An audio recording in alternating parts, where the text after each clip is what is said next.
So I'm going to lead us off here. I wanted to say good afternoon, everyone, and thank you for joining us. My name is John. I'm the director of the Michigan Chemistry Council, and I'm very excited for this afternoon's Michigan Chemistry Roundtable for a 2021 Policy Outlook with ACC's Jahn. He'll take the floor in a little bit, but again, I wanted to preface that this is an open roundtable discussion. We'll have back and forth. Your lines are open, so to speak. Be able to interact. So you can leave your video on, but have yourself muted and be on your best Zoom behavior, of course. Chris, we very much appreciate your taking the time to join us today, your busy schedule. The Michigan Chemistry Council and our individual members are grateful to work with you and your team day in and day out on all the issues of interest at not only the state level, like in Lansing, but also with the federal government in Washington, global policies, with the whole value chain and other stakeholders, as advocacy is not just lobbying on legislation and regulations. It's so much broader than that. And particularly given the ongoing and evolving challenges with COVID-19, we are glad to share a foxhole with you and your team. And it's an opportunity to work together and demonstrate those partnerships. This afternoon is a great opportunity for us all to get to know one another a little better.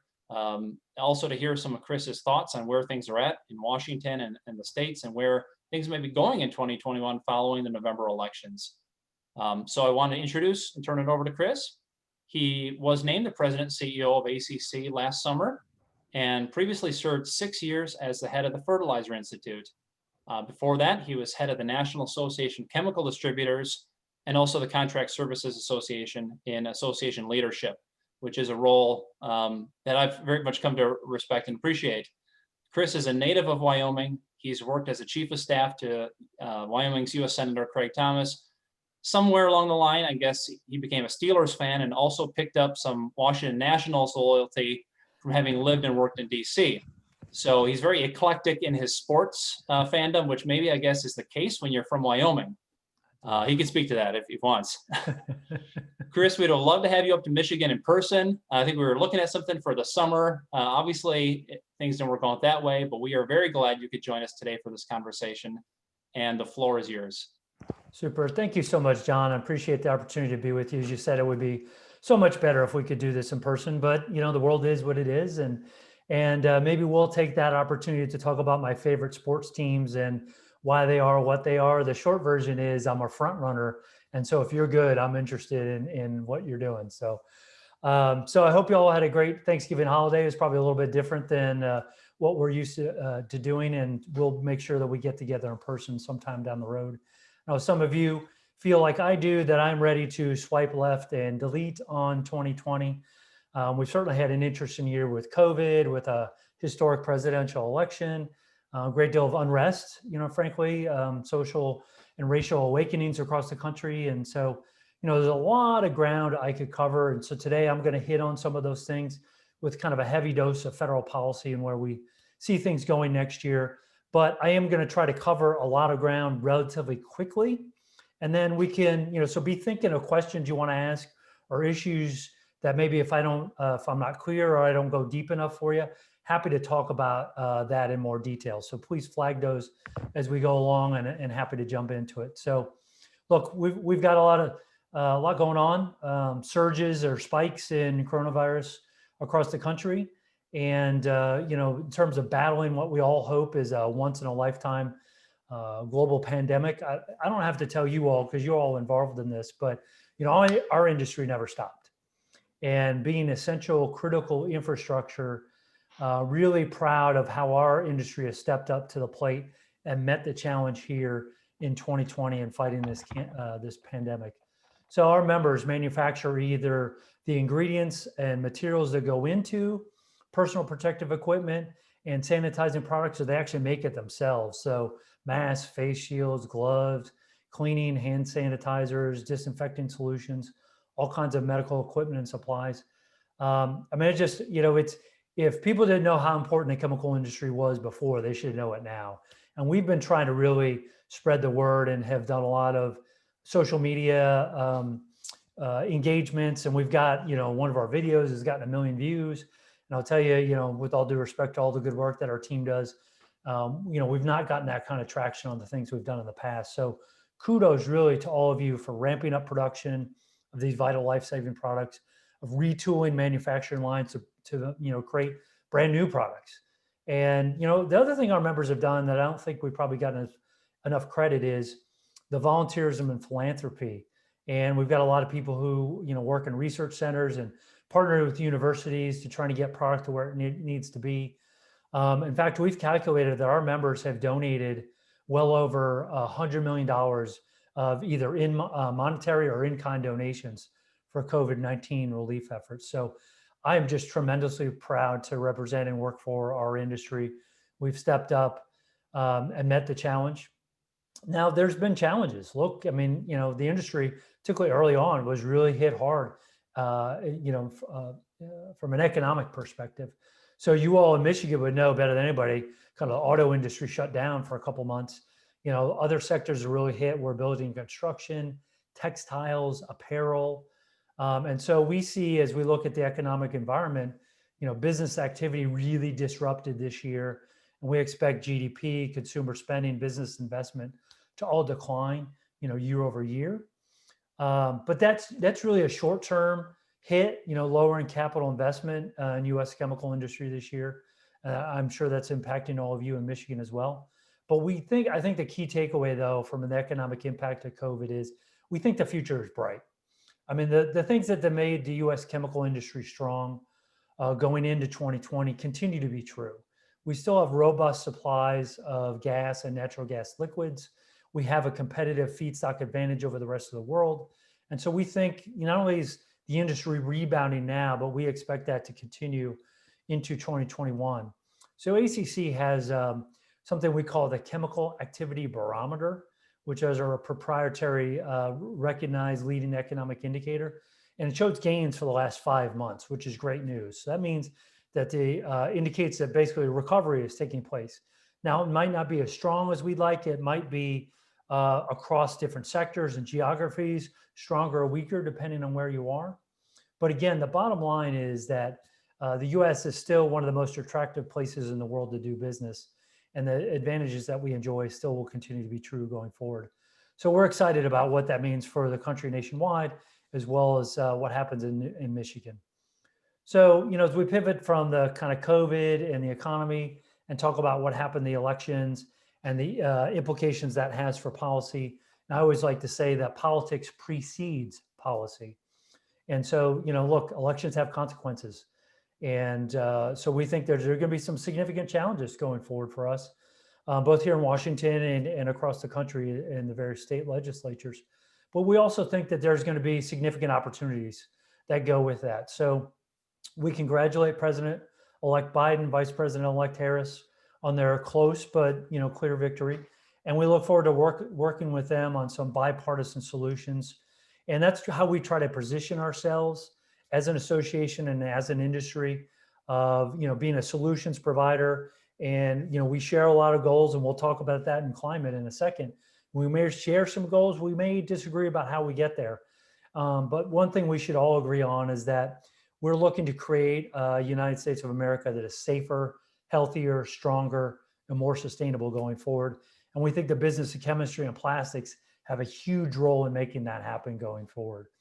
So, part of what we try to do at ACC is engage with members of Congress in a sustained, strategic manner and try to, frankly, elevate some of those folks to key supporters of the chemical industry going forward. And I think we're successful in doing that in 2020. Over 90% of the folks that we supported in the election were victorious. I've told our team that probably means we weren't trying quite hard enough. Almost everybody we supported won, and we probably need to be out there, supporting people who are pro-business regardless of party, who are pro-industry regardless of party, and get people who are looking to provide solutions going forward to some of the challenges that we have. And we need more of those types of folks all across the country and leading state legislators and in the U.S. Congress and the House and Senate. Because I think what we're trying to drive when I say that is science-based common sense solutions. At the end of the day, that's what we're trying to do. So as you look at DC, you all know this already, but in DC, you look at the US House, Democrats retained control, but Republicans cut that majority by more than half. And you have the the narrowest margins in the U.S. House now in over a couple of generations. And so the Democrats are in control, but just barely. And so it only takes 8 or 9 defections on their side for them to be on the opposite side. So Speaker Pelosi has her hands full going forward. You look at the Senate right now, the Republicans have a narrow margin, but that's dependent on the January 5th elections in Georgia. You got 2 seats there that are up, 2 Republican incumbents in runoffs to protect their seats. ACC is engaged in those races. We are working to make sure that those 2 Republicans who are supportive of our industry will continue to be serving there, and we would have divided government. Because quite honestly, we think that we are best positioned as an industry with divided government. You have a check on the Biden administration and some of the more, what I would say, aggressive or even radical proposals that might come from the very left wing of the Democratic Party. So, we're going to get, but that, at the same time, we're going to engage with the Biden administration. We're not going to agree with them on everything, but we do think that there are opportunities going forward. And again, as I said, kind of science-based approach to common sense regulatory and legislative solutions. And so let me jump into and kind of pivot to a bit of an issue discussion. And again, I'm going to go over these pretty quickly at a fairly high level. And if you want to dive in, let's do that. Happy to engage in that. So the first issue I want to talk about is trade. And, first of all, let me salute President Trump for tackling China and trade. It's something that we needed to do. But I would say, candidly, from our perspective or our members' perspective, that we were very concerned about the tariff-led approach that President Trump took to that. And the reason is, and you may all know this, but as far as trade goes in chemistry, we're a huge winner. We have on an annual basis about a $30 billion surplus in trade. And so when we put tariffs on other countries and their products, the first 2 places that are hit are agriculture and chemistry, because those are the places where we've had big trade surpluses. So that's where we really get hurt by that. So we're hoping we're going to engage with the incoming Biden administration to say, hey, look, here's the deal. We want to take on China. That's great. Let's work with Europe to do that. Let's not take them on by ourselves. And so I don't know if I'm cautiously optimistic, but I'm hopeful that a new conversation can happen on trade. Similarly, we're going to engage with them on plastics and plastics recycling issue. John and I were just talking before the session about, I did a media engagement today on plastic and recycling issues. I think that's a big opportunity for us going forward in creating what we call a circular economy. And so I think there's some opportunities to provide solutions there going forward. Frankly, the expectations of us as an industry have increased, and that's not just in Washington. That's not just by legislators and regulators, but that's society. And that's part of what we are talking about today.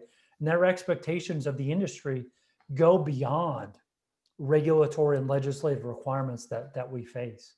So, we're going to need to be able to meet that as we go forward. And that's a good way for me to pivot to talk about energy and environment issues, because I think that's where a lot of the action, particularly in Washington, will be. We know that 2 issues in particular that are going to be really important for the incoming administration are climate change and environmental justice. So let me first talk about climate. President-elect Biden has said that he is going to re-enter the Paris Climate Agreement on day 1.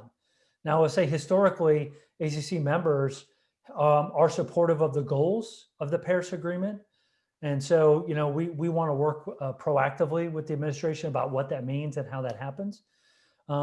President-elect Biden has also said he wants U.S. electricity to be carbon-free by 2035 and the entire country to be net zero greenhouse gas emissions by the year 2050. I'll tell you what, those are great goals to have. There's a hell of a lot of work that need to happen between now and then to make that happen. And in fact, he has said that he wants to spend $2 trillion, and that's trillion with a T, on upgrading 4 million buildings to make them more energy efficient. He wants to spend on public transportation, invest in electric vehicle manufacturing and infrastructure, incentivize consumers to get cleaner cars. And that, he's got quite an agenda. It's really aggressive. I think, again, if we have a divided Washington, it's going to be really hard for him to do some of those things, because a lot of that would take legislative solutions. So I think what you need to look at, and when you look at a President Biden, he's going to try to advance his environmental goals by looking at the regulatory agenda in particular and trying to reverse actions taken by the Trump administration. And there's going to be a whole handful of things that are going to happen there. And in fact, when you look at, he's already announced some of his cabinet appointees and some of his White House appointees.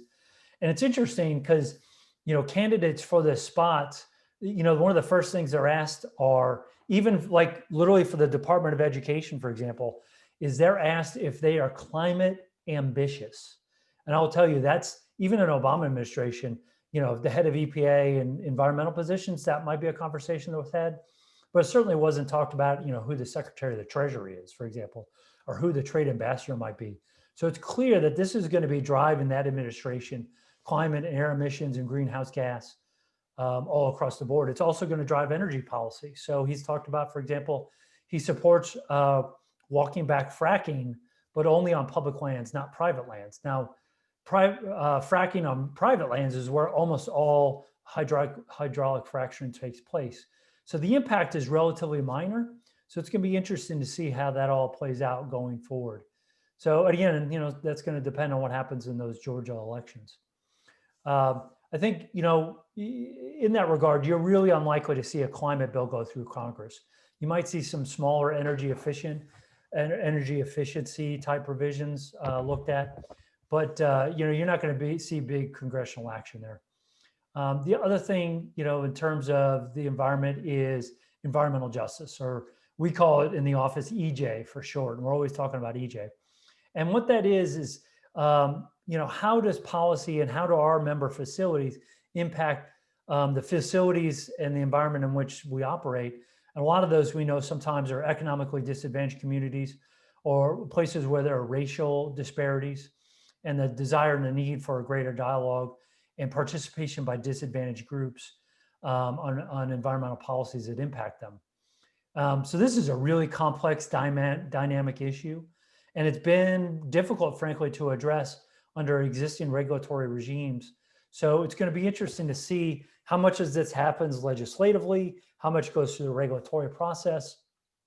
So that all remains to be seen. And look, we know, and I don't know about specific facilities in Michigan, but we know that over time, sometimes chemical facilities are built in a certain area, and then the area grows around the facility.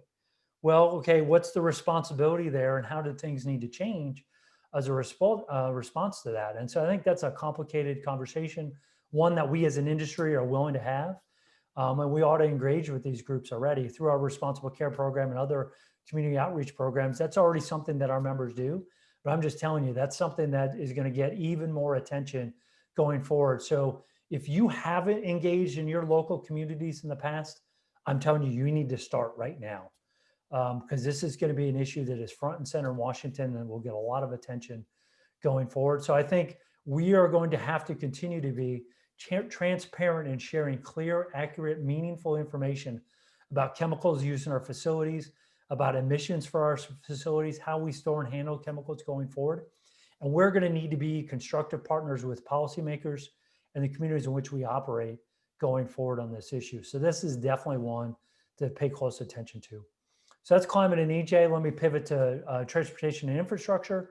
Under President Trump, every week was infrastructure week, and but not a lot seemed to get done. And I think if he had to do it over again, I think President Trump would probably admit that there were opportunities to do bipartisan legislation and infrastructure that would have created a lot of jobs and could have been a nice win for him. So I think you could expect a President Biden to look at that as an opportunity to put some points on the board. At least if I were advising him, that's what I would tell him to do.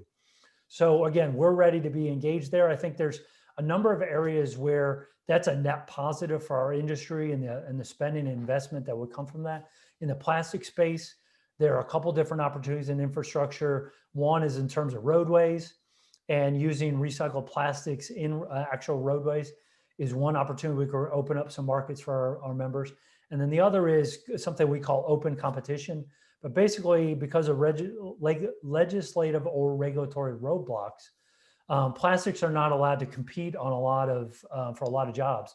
And we are having some success at the state level. We'd like to have that success at the federal level as well, and open opportunities for plastic products to be used in a variety of infrastructure projects, as well as, if we're talking about energy efficiency, which we know will be a priority for this administration, we know that plastic and other chemical products are a huge opportunity to improve the energy efficiency in a lot of different areas. So we're looking for opportunities to open markets for our members here.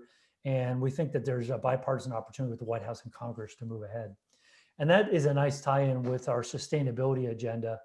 And again, as I said before, about the desire among a lot of stakeholders for our industry to be transparent about, kind of how we operate and how we frankly raise our game going forward, being good neighbors and good stewards of the environment. And so you're probably familiar with some of what we've done in this space. And so I'm going to just touch on these things quickly. And again, happy to dive in to them. But we've got a partnership, for example, down in Texas with the Texas Chemical Council and the East Harris County manufacturers. This is really more directed towards safety issues. We had a number of safety issues over the last couple of years down in Harris County. And so what we did is we put together what we called our chemical facility safety initiative there, focused on 4 areas: air monitoring, emergency preparedness, above ground storage tanks, and expectations of suppliers. And the short answer is we've developed a lot of specific initiatives for our members to make sure they're doing what they need to do in the event of a crisis and to be prepared for that ahead of time. What we also did is we spent $1 million down there, and we are buying stationary and handheld air quality monitoring equipment for the local community down there. And then we're also training them how to use it so that, God forbid, there's an incident in the future, they know whether they need to shelter in place or everything is okay, and they know how to respond and deal with the data that they receive. So we're looking this as we roll it out for the potential to really be a pilot project. And we're hopeful that, if it's successful, that we can do in other places where we have a big industry presence, whether that's Michigan, West Virginia, and Louisiana, and other places. So we think it's a neat opportunity, and again, an opportunity for us to show that we're good partners with our local communities in which we operate. The other thing I'm going to say about safety is we're doing a strategic review there of our responsible care program. It's been about a decade since we've looked at it. Now, we know that our industry is 5 times safer overall than the U.S. manufacturing sector. But again, we've had some recent incidents which indicate we needed to be doing better. And so we're just in the midst of that process right now. We've gathered a ton of data. We're digesting that. We've got a February board meeting where we're going to figure out how we're going to do that, address it going forward. But we're really looking at it. Are we effective? Are we accountable? Are we reducing risk for our members? Are we creating value for our members? That's kind of the lens at which we're looking at this. And then let me talk about sustainability, and then I'll kind of come to a close here. Sustainability is going to drive everything that we do as an industry going forward. I think that's, if you look internationally, there's all kinds of plastics treaties out there. There's the EU looking at its chemicals strategy for sustainability, which has, believe it or not, the biggest change in reach since that was put in place over a decade ago. There are going to be 72 regulatory actions that come out of that strategy. What happens in Europe doesn't stay in Europe. You look what happens in California, happening on the coast, happening in Michigan. There's a lot of interest in what our industry is doing in terms of sustainability. The good thing is, as we know, so many applications of our products and their uses can be used to reduce greenhouse gas emissions, can improve the environment, clean the air, clean water. And so we've got a lot to offer there, and I think it's an opportunity for us. So we're trying to identify those opportunities as we go forward. And then we're collecting a lot of data for our members right now under our sustainability strategy. And then what we're going to do is, again, collect it and then look at where there are opportunities where we can move the needle, make a difference, where we can publicize the good things that our members are doing, but also continue to make some public commitments. We've made public commitments in regards to plastic that we're going to recover, reuse, or recycle all plastic packaging by the year 2040.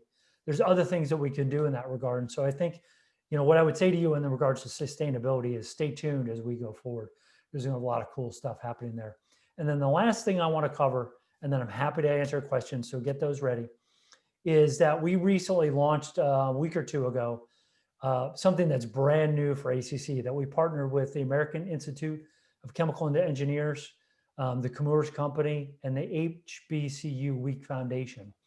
and it's something we call the Future of STEM Scholars Initiative, or FOSSI. So as I get said, it's a first of a kind opportunity for our manufacturers and supply chain partners.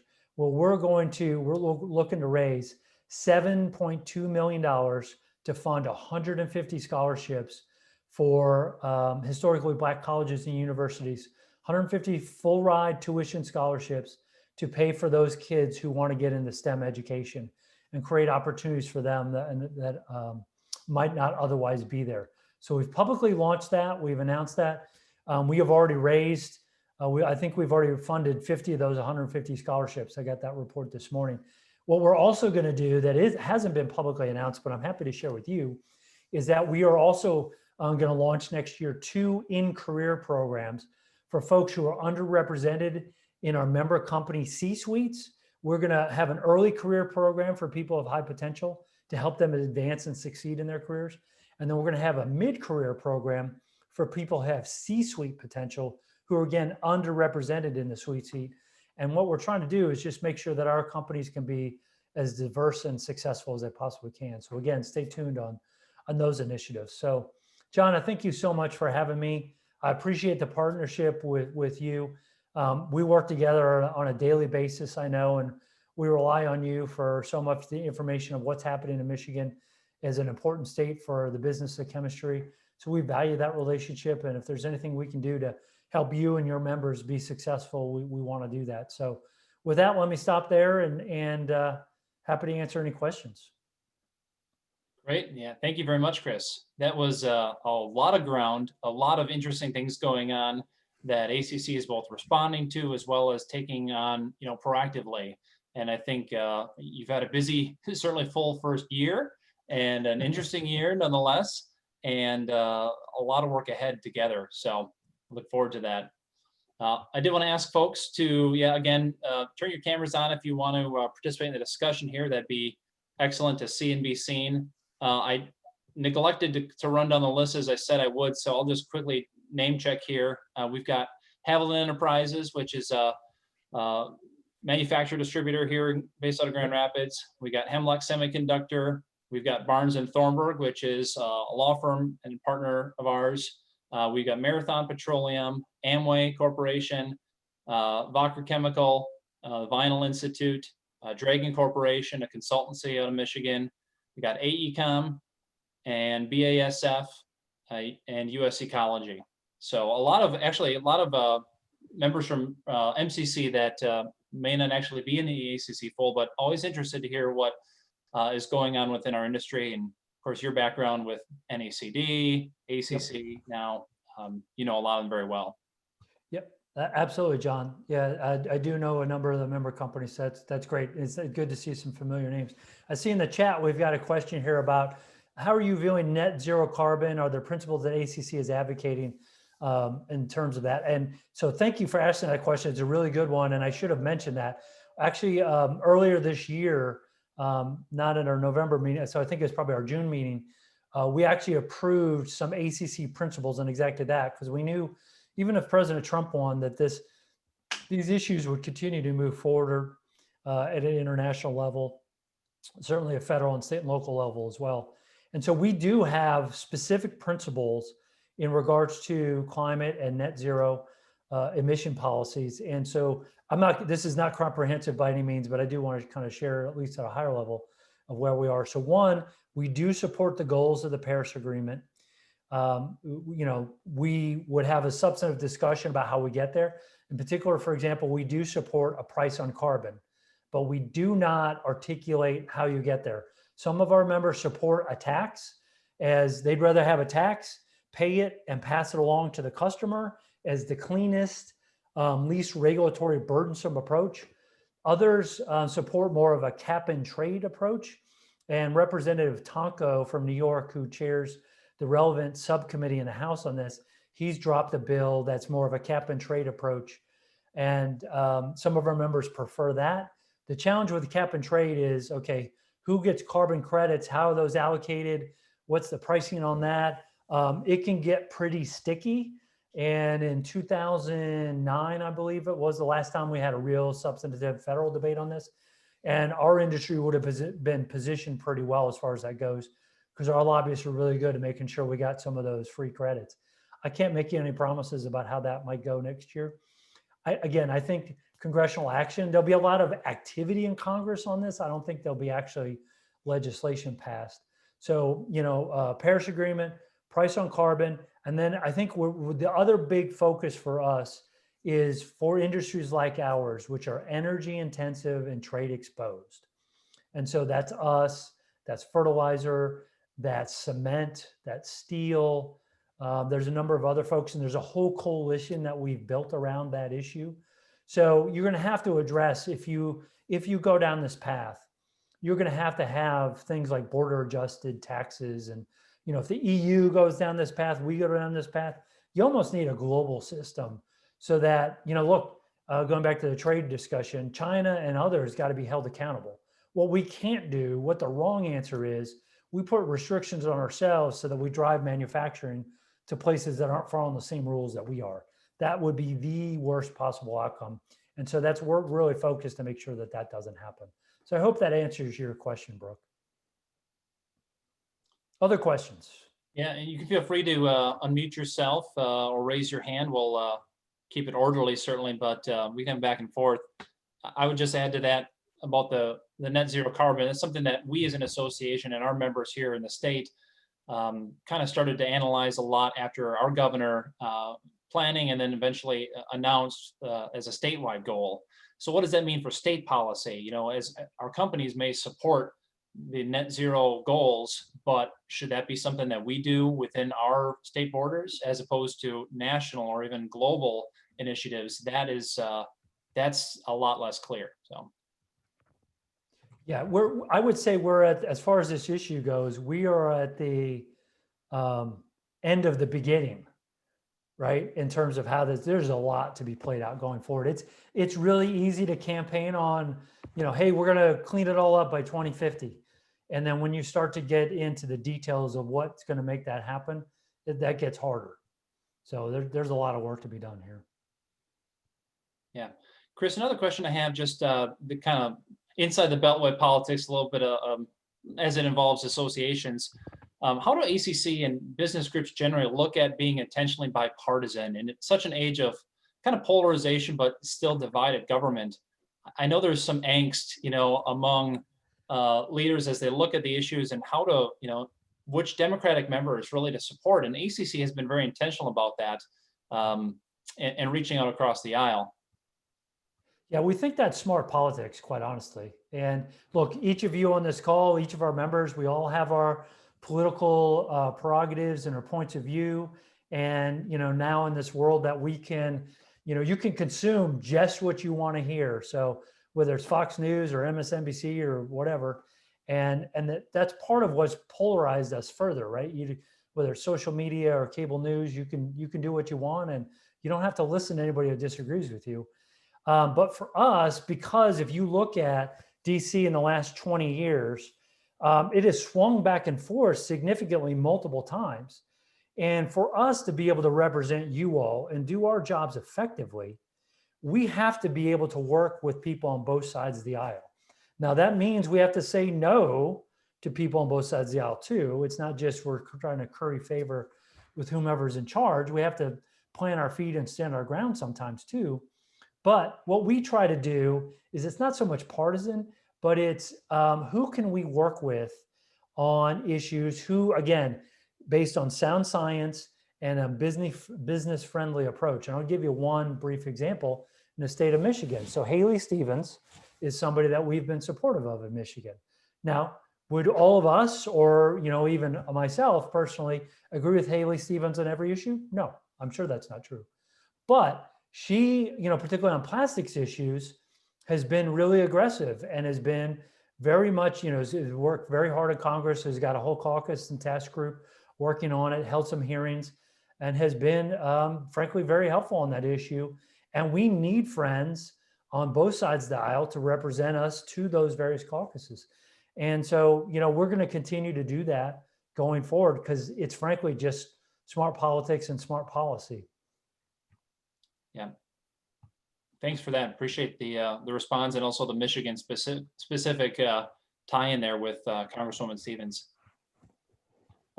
You mentioned the control of Congress, and Congress has been an unruly bunch, the last 10 years or so, regardless of who's held the gavels. The margins being so slim, are they going to be able to pass anything, let alone in each chamber, let alone get it to the president's desk for signature?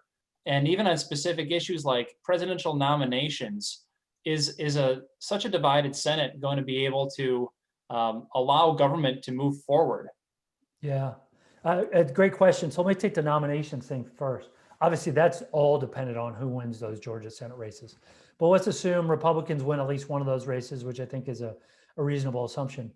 So you have a Republican Senate there that automatically serves as a check as to who's nominated.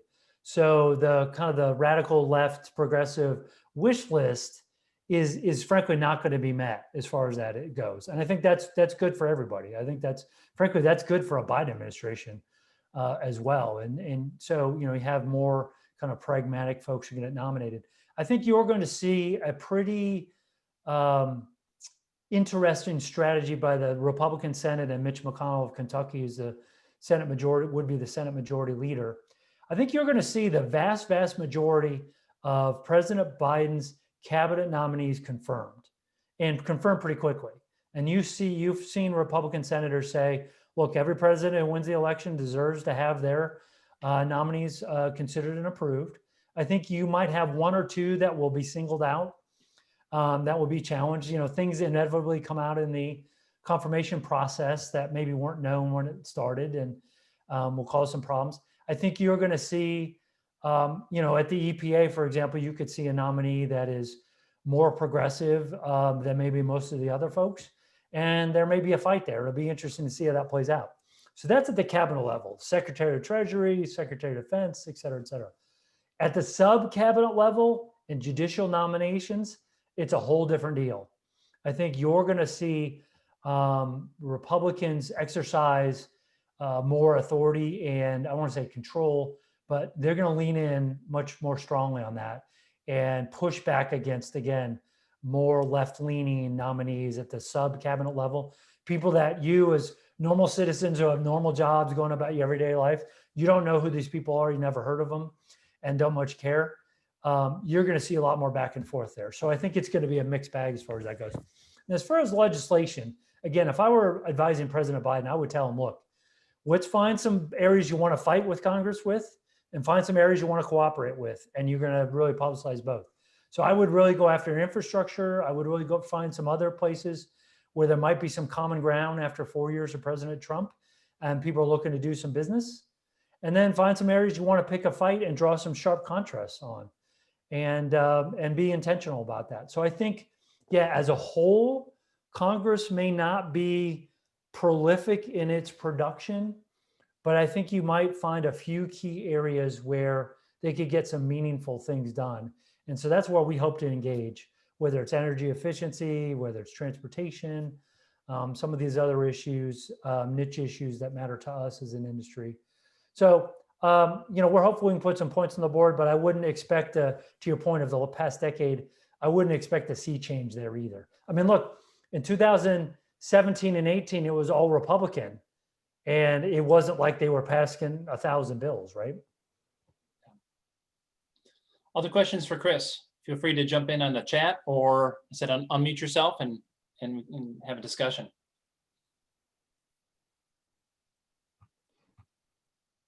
I'll tell you, I'm from DC, so ask me no questions. I'll tell you no lies. I always like to leave it open a little bit. Are Republicans win both Senate seats in Georgia? So Marcus, it's a good question. I think all things being equal, I would say yes, they would win, kind of slight edge. But look, you've seen Georgia as a state is changing. Texas as a state is changing. A lot of folks moving into those states from the north, which is changing in demographics, much more diverse than it used to be. I mean, look, President Trump lost Georgia. I mean, I was shocked by that, quite honestly. And so I think it's not a layup. It's not a slam dunk that the Republicans win those two Senate races. However, and this is a big caveat, Marcus, you know this better than anybody, a presidential election turnout is really different than a special election in January turnout.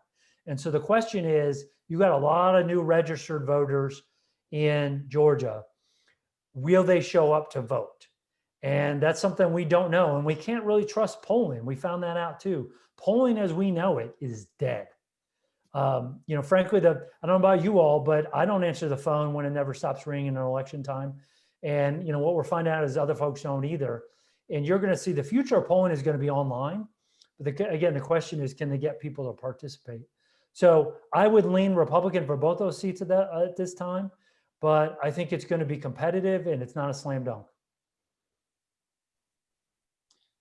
Chris, another question I had is the nexus of policy at the federal and state levels. And that's kind of wondering what's going to happen with state environmental policy, given we're going to have a Biden administration, but it's going to be one that's, he's fairly to the moderate side, and a lot of his early nominations and appointments have not satisfied the progressive wing. We haven't seen Interior, EPA, or Energy yet, but they're likely not going to satisfy some out there. And we've seen so much emphasis at the state level in the last 4 years. And do you expect that the states are going to continue to drive some of this policy forward, even though we have a Democratic administration, EPA? Where do you think the environmental groups are going to spend their time? And are they going to be putting us on the defensive essentially at federal and state levels? So John, I think you nailed it. And you and Marcus and Colin would know even better than I. But we, as you said, over the past 4 years, we at ACC have seen a 40% increase in activity at the state level. Focused on a number of areas, PFAS and plastics and ethylene oxide and some other chemicals of concern. But you're exactly right. If the environmental community feels like they're going to get no joy here in Washington, and they're going to focus on the regulatory arena and what points they can put on the board there, and they're going to focus on state and even local opportunities to put points on the board. And so we at ACC have added resources to our state budget. We are in the midst of trying to hire a new director of political mobilization and putting some more resources there too, grassroots and other types of efforts, and trying to, frankly, up our game and making sure that our state team is coordinated effectively with our folks here in DC and across the country. So I think you can anticipate having your hands full at the state level as well. And we're ready to work with you and hopefully help you be successful. Okay. Another question I had was regarding deregulation. A lot of the, again, EPA, but not just that, during the Trump administration, there's been a lot of talk about how durable some of those changes will be, given only 4 years, and on DC time, that's not very much time, and it's like wet concrete. There's a lot of things that can still happen there. In fact, they were still rolling back Obama stuff, as we're speaking, rather than going forward. Do you expect a lot of litigation and just frankly administrative reversals on some of that stuff, and is any of it likely to stick? Yeah, so that's it's well spotted, and we're even talking about litigation if we want to protect some of the things that we're happy about happening in the past 4 years. So yeah, we do think that that it's easy again to say that you're going to undo it or roll things back. That does take time. And look, the Trump people are not dumb. They have tried to put as many roadblocks and barriers to kind of, just stroke of a pen, we're going to undo stuff. Certainly you'll see some of that early on in the Biden administration. There are certain things that could be done very quickly. I mentioned the Paris Agreement as one of those. He can enter back in on day one. But frankly, the Paris Agreement is, in the rear window. I think going forward is really where it matters more. I think, so the regulatory wheels move really slowly. So I think, again, this is where our Biden administration has to focus on where are its priorities, what's most important to it, on climate, on water, on chemicals management. We haven't really talked about TSCA reform. So, TSCA passed back in 2016. Trump administration has implemented that in terms of chemicals management and risk evaluations. Some of the environmental community, some congressional Democrats, not always happy with the decisions that were made. But it is not going to be easy to just kind of turn that ship and go in the other direction. So I think that's, we're going to be there engaged from day one and say, look, let's not throw out the baby with the bathwater. You may not like the result of a certain decision, but there's an appropriate process that's been put in place that we ought to use going forward. So that's one place that isn't going to get a lot of media attention, but that we're going to be actively engaged going forward. Yeah. I don't think anybody, when TSCA was passed and enacted, and then a few months, short months later, the election, it was quite a shock. And now what are we gonna all do? What's happening? Yep. Yep. Right. I think we can get close to wrapping up. I want to see if there's other questions from folks out there. When are the Steelers going to lose? That's good Well, question. I'm with you, but they're supposed to be playing right now. I don't know if that's true. I don't know that I've ever watched a football game at 3:40 on a Wednesday afternoon, but that's just, if that's not the most 2020 thing ever, I don't know what is. Yeah, great. Other questions from folks? Speak now, or Mike, can I speak, John? Can you go a whole webinar? I would not expect anything less. Always ready with a question. Do you anticipate, Chris, the Biden administration changing the CISA guidance at all? Any updates to that might impact our industry? Yeah, I'm not aware of any changes to that at this point. Clearly, that's something that they'll review and kind of, take a look at, but I haven't heard anything new on that at this point. And so, no, sorry. Short answer is I'm not aware of anything new. Just curious, because it's coming up again in some discussions we're having in Michigan right now. I think you've probably heard about that in relation to quarantining and so forth. And so, I'm just curious. I did have a second question, if that's okay, real quick, on environmental justice. My understanding, I apologize if I missed this. I think I missed this part of your discussion, but the board is set to vote on new environmental justice guidelines in February. Is that right? Yep, that's right. And can you give us again, if I apologize if I missed this, a little bit of a flavor as to what they look like and how they might have changed from, So we have environmental justice policy framework and principles from a decade ago or more, and so we still haven't finalized them. We're still going back and forth with the members, so I can't really talk too much about what those details look like. But we do, what we are looking is, given that we're in a very different place as a country than we were over a decade ago, I think we are trying to look for opportunities where our members can engage directly with the communities in which they operate and make sure that we are open to having engagement and dialogue with those communities, but also understand that and making clear that the permitting process that's already in place, both at the federal, state, even local levels, is already significantly challenging. And so we need to think hard about what other hurdles or policies and procedures go in place. And you get into this idea of, which is, candidly between us, not for public attribution, when you get into this idea of cumulative risk assessments, and that you have let's say a bucket of, if you look at risk as a bucket, and there's risk for this, there's risk for that, and then somehow you've overfilled the bucket, and therefore you're not going to get your permit to, your new air permit or whatever the case may be.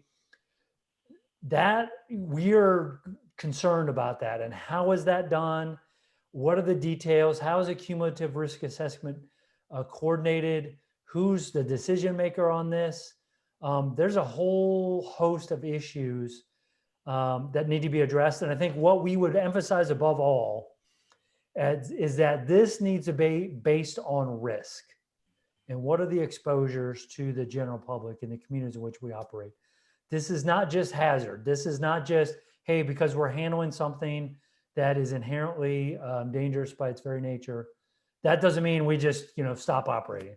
And that, how do we have an intelligent, science-based conversation about that? So that's kind of where I know I'm not really showing details about kind of what the principles will end up being, but we're talking to companies like yours and other members to make sure that, there's comfort level on our side, but at the same time, recognizing that there's legitimate interest by the communities in which we operate who want to have a real conversation about this. And how do we have that dialogue, but at the same time, make sure that we can continue to operate in a safe manner going forward. So how is that for a really Washington, D.C. non-answer to your question? Well, yeah, I could just see you dancing, and I can only see the top half of you, but I'm sure your feet were, moving all around.